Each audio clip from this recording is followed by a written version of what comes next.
27/11/2025 रोजी शिवसेना शिंदे गट काँग्रेस पक्षाची वचननामा जाहीर करत पत्रकार परिषद। नवीन आमदारांना लोक आमदार म्हणत नाहीत, अजूनही मलाच आमदार म्हणतात, कारण आम्ही जनतेची तेवढी कामे केली आहेत। आम्ही स्वतःला आमदार म्हणू नका, भाषणामध्ये सांगतो तरी लोक प्रेमाने आमदार म्हणतात।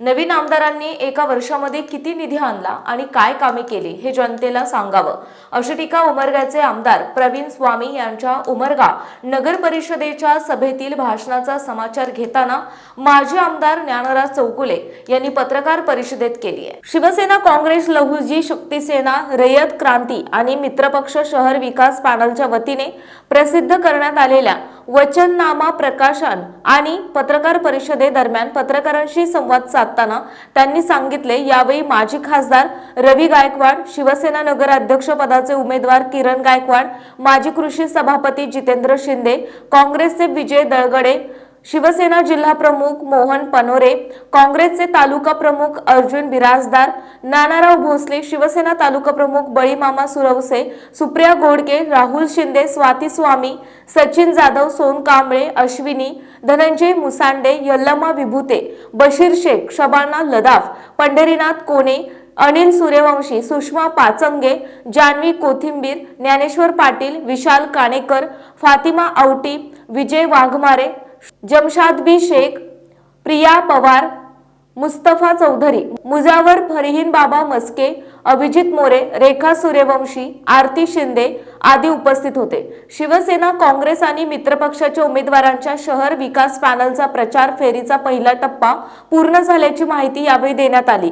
किरण गायकवाड यांनी शहरांमध्ये करण्यात येणारी विकास कामे, रस्ते, कचरा प्रश्न, भाजी मंडई, ट्रॅफिक चांगले, इन्फ्रास्ट्रक्चर, लाईटचे प्रश्न, खेळाडूंसाठी क्रीडांगणे, पाणी पुरवठा, स्काय वॉक, मुख्य रस्त्यावर नियोजनबद्ध पार्किंग, नागरिकांच्या सुरक्षेसाठी सीसीटीव्ही कॅमेरे, आरोग्य केंद्र आदी विषयांचा समावेश असलेला जाहीरनामा यावेळी सादर केला। तसेच उमरगा शहरासाठी उभारण्यात येणारा निधी याबाबत रोड प्लॅन देखील यावेळी मांडण्यात आला। माजी खासदार रवी गायकवाड म्हणाले, जनसामान्यांमध्ये काम करायची आमची प्रवृत्ती आहे, त्यामुळे आमचे सर्व नगरसेवक निवडून येतील, तसेच नगरसेवक जनतेच्या सेवेत राहतील याची काळजी देखील आम्ही घेऊ। माजी आमदार चौगुले यांनी उमरगा शहरासाठी आणलेला निधी आणि केलेली कामे जनता विसरलेली नाही, यामुळे आजही जनता त्यांना आमदार म्हणते। महायुतीमधील घटक पक्षांना सोबत घेऊन जाण्याचा शेवटपर्यंत प्रयत्न केला, परंतु पुढून फारसा योग्य प्रतिसाद मिळाला नाही। अखेर उमरगा शहराचा विकास एकत्रित येऊन विचार करणाऱ्यांच्या सोबत आम्ही गेलो आहोत। जिल्हा परिषद आणि पंचायत समितीच्या निवडणुकांमध्ये देखील पुढून कसा प्रतिसाद येतो त्याप्रमाणे ठरवू, आम्ही सुद्धा कमी नाही। आम्ही देखील गेले अनेक वर्ष पक्षाच्या माध्यमातून प्रतिनिधित्व केलेले आहे, असे माजी खासदार रवी गायकवाड यांनी पत्रकारांच्या प्रश्नाला उत्तर देताना सांगितलं। माणसाचा इतिहास कसा आहे हे बघून भविष्य घडवतात आणि आमचा इतिहास उमरगा तालुक्याने पाहिला आहे, तो चांगला आहे। किरण गायकवाड यांनी कोरोना कालावधीत केलेली उमरग्याची सेवा लोक विसरत नाहीत, त्यामुळे उमरग्याची जनता शिवसेना, काँग्रेस आणि मित्रपक्षांच्या पाठीशी नक्की राहील, असा विश्वास यावेळी माजी आमदार चौगुले यांनी व्यक्त केला आहे। यावेळी काँग्रेस पक्षाचे विजय दळगडे, जितेंद्र शिंदे यांनी यावेळी पक्षाच्या भूमिका आणि पत्रकारांनी विचारलेल्या प्रश्नांना उत्तरे दिली। यावेळी शिवसेना, काँग्रेस, लहुजी शक्तीसेना, रयत क्रांती तसेच मित्रपक्षाचे महत्त्वाचे पदाधिकारी आणि कार्यकर्ते यावेळी उपस्थित होते। हे सर्व या निवडणुकीच्या अनुषंगानं या शहरामध्ये इथली स्थानिक परिस्थिती बघता या ठिकाणी शिवसेना, काँग्रेस, रयत क्रांती पक्ष असेल, लहुजी शक्तीसेना असेल आणि इतर सामाजिक संघटना याची एक आघाडी करून उमरगा शहर विकास आघाडी आम्ही इथं या निवडणुकीला स्थापन करून आम्ही या निवडणुकीला सामोरे जात आहोत। आणि ह्या आघाडीच्या माध्यमातून सर्वच्या सर्व पॅनलला मताधिक्य घेऊन आम्ही निवडून देण्याचा आमची तयारी सुरू आहे। आणि ज्या पद्धतीनं आमचा प्रचार सुरू आहे, लोकांची जी भावना आहे, लोकांची जी आमच्याकडून आमच्या कार्यपद्धतीवर जी समाधान व्यक्त करत आहेत, जे आम्हाला प्रेम मिळत आहे, म्हणून नक्कीच या सर्वच्या सर्व पॅनल तर विजयी होणारच आहे। पण येणाऱ्या काळामध्ये या निवडणुकीच्या नंतर या आघाडीच्या या नगरपालिकेवरती झेंडा फडकल्यानंतर या शहराचे जे प्रश्न आहेत हे प्रश्न सोडवण्यासाठी आम्ही सर्वजण एकत्र आलो आहोत. ह्या शहराचे मुख्य समस्या जी कचऱ्याचा प्रश्न आहे, स्वच्छ उमरगा करण्यासाठीचा आम्ही नक्कीच प्रयत्न करणार आहोत. त्यानंतर कचरा व्यवस्थापनाचा प्रश्न आहे, त्याच्यावर देखील लगेचच आम्ही भर देणार आहोत. त्यानंतर पाणी पुरवठ्याचा प्रश्न आहे, ते पाणी पुरवठा आपल्या शहरवासियांना चांगल्या पद्धतीनं मिळावं, रेग्युलरली मिळावं आणि चांगलं शुद्ध पाणी मिळावं, यासाठी देखील भविष्यकाळामध्ये आपले प्रयत्न आणि त्याच्यावरती आपण काम जोरात करणार आहोत.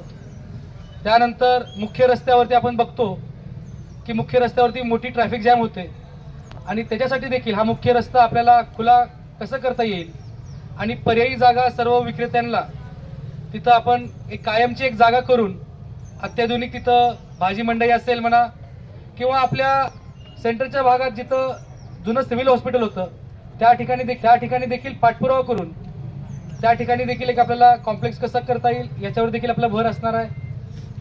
त्यानंतर या वाढत्या शहराच्या अनेक गरजा लक्षात घेऊन वाढीव वस्तीमध्ये म्हणा या सर्व जागी आपल्याला चांगल्या पद्धतीचं इन्फ्रास्ट्रक्चर कसं तयार करता येईल याच्यावरती आपला भर असणार आहे. सोबतच अनेक ठिकाणी विजेची समस्या आहे, लाईटचा प्रश्न आहे, त्याच्यावरती देखील आपण भविष्यकाळामध्ये काम करणार आहोत. ह्या शहरामध्ये युवकांसाठी देखील जे खेळाचे मैदानं अतिशय कमी उपलब्ध आहेत त्याच्यासाठी देखील नगरपालिकेच्या माध्यमातून आपल्याला एक अत्याधुनिक स्टेडियम कसं तयार करता येईल जिथं सर्व खेळांचं सर्व सोयी उपलब्ध होतील आणि त्याचं देखील मार्गदर्शन उपलब्ध होईल, त्यासाठी आपण प्रयत्न करणार आहोत. या शहरामध्ये सांडपाण्याचा देखील मोठा प्रश्न आहे, रोज साफसफाई होत नाही. ते सांडपाण्याचं देखील चांगल्या पद्धतीने व्यवस्थापन करण्यासाठी आपल्याला या शहरामध्ये एक सीवेज ट्रीटमेंट प्लांट तयार करावा लागणार आहे, STP आहे. आता उद्याच्या निकालानंतर लवकरच जिल्हा परिषद पंचायत समितीच्या निवडणुका जाहीर होणार आहेत. कुठल्याही क्षणी त्या निकाल जर विरोधात नाही गेला तर होऊ शकतात. उमरगा लोहारा तालुक्यात ही आपल्या दोन पक्षाची आघाडी अशीच राहणार का? शिवसेना, भारतीय जनता पार्टी, राष्ट्रवादी काँग्रेस आणि RPI ही महायुती आहे आमची महाराष्ट्रात. नगरपालिकेच्या स्थानिक स्तरावर थोड्या बहुत उत्साहामुळं सगळ्याच पक्षाचे कार्यकर्ते तिकीट मागत होते. जस त्याला आपापल्या उमेदवाराला उमेदवारी द्यावी लागली. विकास आघाडी झाली. जिल्हा परिषदेला शेवटपर्यंत आम्ही प्रयत्न करू त्या पद्धतीचा. जर समोरून प्रतिसाद येत नसेल तर आम्ही काय कशाला कमी नाही. आम्ही बी काम केलं आहे. मी 5-10 वर्ष इथं आमदार म्हणून काम केलं आहे. मी 5 वर्ष खासदार म्हणून काम केलं आहे. ज्ञानराज चौगुले तर 15 वर्ष काम केले. इथं उमरग्यात महादेवप्पा दळगडे 15 वर्ष नगराध्यक्ष होते. 20 वर्ष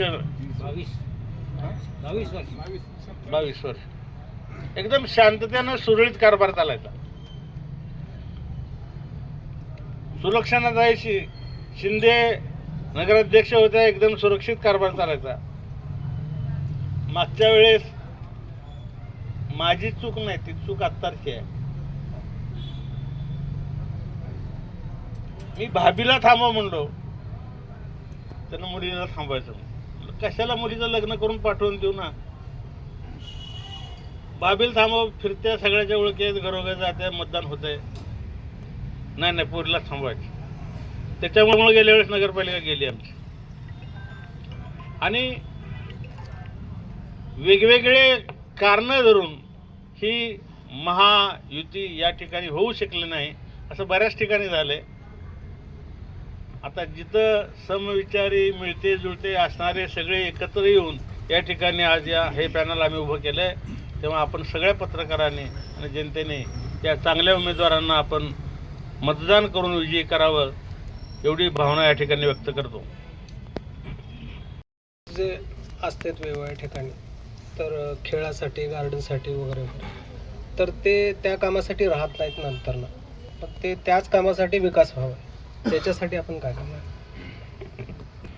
उमरगा शहरातल्या ज्या प्लॉटिंग होतात तेव्हा आरक्षण ठेवलं जात आहे.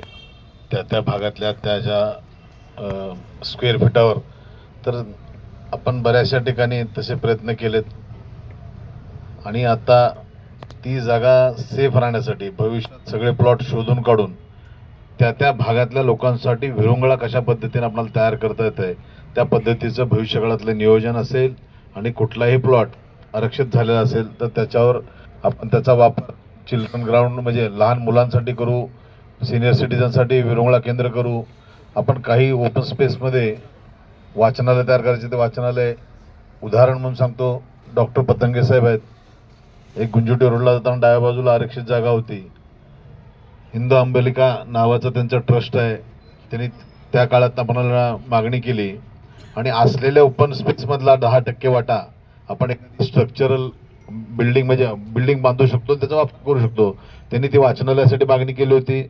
नगरपालिकेने तशा पद्धतीने त्यांना ते वाचनासाठी दिलं नाही. कात्यावत सुंदर इमारत सुद्धा त्यांच्या माध्यमातून ते काम चालू आहे. अशा पद्धतीनं कुठल्या सामाजिक संस्था जरी डिमांड केला आणि त्याचा वापर जर नागरिकांसाठी चांगल्या पद्धतीने होत असेल तर आपण तशाही तुमचे काय विचार असतील तर आपण तसंही ते डेव्हलपमेंट करण्यासाठी निश्चितपणानं आपण काम करू. याही उपर आता निधीचा प्रश्न विचारला होता. 2.5 वर्षाच्या कालखंडात आम्ही काय केलं हे तुम्हाला सगळ्यांना ज्ञात आहे, त्या बाबतीत मी बोलणार नाही. पण भविष्य काळात ज्या ज्या अडचणी निर्माण होतील नगरपालिकेच्या माध्यमातून त्या आपण परिपूर्ण कशा पद्धतीनं सोडवता येतील ते निश्चित करू. मागच्या त्यांच्या कालखंडातलं एक नगरपालिकेची बांधलेली अर्धवट बिल्डिंग अजून आहे, त्यासाठी कुणीही नगरसेवकांनी प्रयत्न केला नाही, कधी माझ्याकडे डिमांड सुद्धा केली नाही की बाबा या आमच्या अर्धवट बिल्डिंग आहे, याच्यात फंड्स कमी आहेत, उपलब्ध करून द्या. त्यापेक्षा वेगळ्या वेगळ्या योजनांसाठी आपण भरपूर पैसे या ठिकाणी उपलब्ध करून दिले. आणि मी आता खात्रीने सांगतो, आम्ही आल्यानंतर 1 वर्षाच्या आत नवीन इमारतीत ते ट्रान्सफर होईल, नवीन इमारत आम्ही वापरायला घेऊ आणि उमरगा शहराच्या आजूबाजूचे जेवढे रस्ते आहेत ते आपल्याला सुस्थितीत कसे करता येतील ते करण्याचा प्रामाणिकपणाचा प्रयत्न केला. उमरगा शहराची हद्द ही महसुली हद्द जेवढी शहराची आहे तेवढा सगळा भाग नगरपालिकेच्या कार्यक्षेत्रात घेतलेला आहे. त्यामुळे तेवढ्या टोकापर्यंतचे तर रस्ते आपण केलेले आहेत. पूर्वी गावात नीट लाईट लागत नव्हती, आपण 2.5 वर्षाच्या कालखंडात बघितलं असेल, स्ट्रीट लाईट लागले. गावच्या शेवटच्या टोकापर्यंत कशा पद्धतीनं मेन रस्त्यानं जाता येत आहे. परगावी जाणारे खास करून जे रस्ते आहेत अशाही रस्त्यांना आपण मुळज रोड असेल, तिरकुळे रोड असेल, त्यामध्ये त्या रोडवर पुन्हा गुंजोटी रोड असेल, लाईट लावली. एक चांगलं शहर कशा पद्धतीने दिसतं आपलं करता येईल ते करण्याचा प्रामाणिकपणाचा प्रयत्न केला. पाण्याची योजना त्याबद्दल बोलायची गरज नाही. अंतर्गत रस्ते आता काम चालू आहेत. प्रशासकीय इमारत आपण बघितलं असेल, तहसीलची इमारत झालेली आहे. त्याच्यानंतर आता पंचायत समितीची थोड्या दिवसात तीही मंजुरी मिळेल निश्चितपणानं. त्याचबरोबर SDM ऑफिस त्याचीही बिल्डिंग आपण मोठी केलेली आहे.